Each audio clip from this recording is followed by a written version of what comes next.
जान नहीं केहू से डरैलू मिले खातिर हमसे नदियो रयलू अरे बोला हो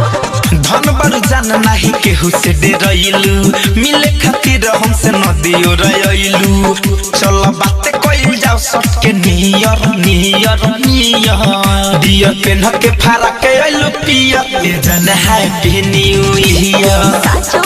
हडिया पेन के फारा के आइलू पिया ए जान happy new year same to you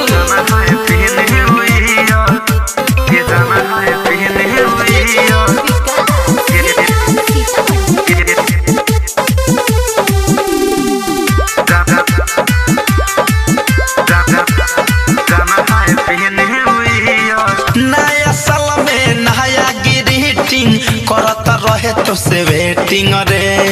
हमरो मन में रहे हर बहरी कौन होई तोहर सेटिंग रे कुछ बोलेला ए करे जा हाँ नया साल में नया ग्रीटिंग करत रहे तोहर वेटिंग रे हमरो मन में रहे हर बहरी कौन होई तोहर सेटिंग रे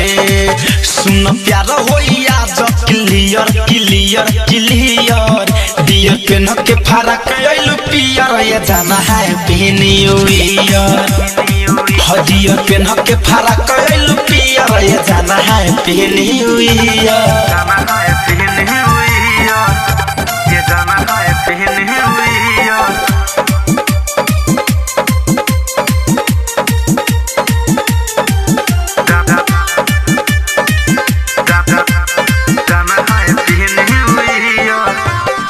जाके सखी से नहीं बतई हो दिल के कमनो बात हो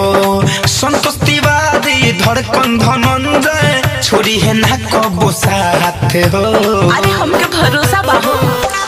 हाँ हाँ जाके सखी से नहीं बतई हो दिल के कमनो बात हो संतोष तिवारी धड़कन धनंजय छोड़ी है ना कबो साथ हो आज होठवे से पिए द बियर बियर बियर दिया पेन के फारा के आइलू पियर ये जाना है न्यू ईयर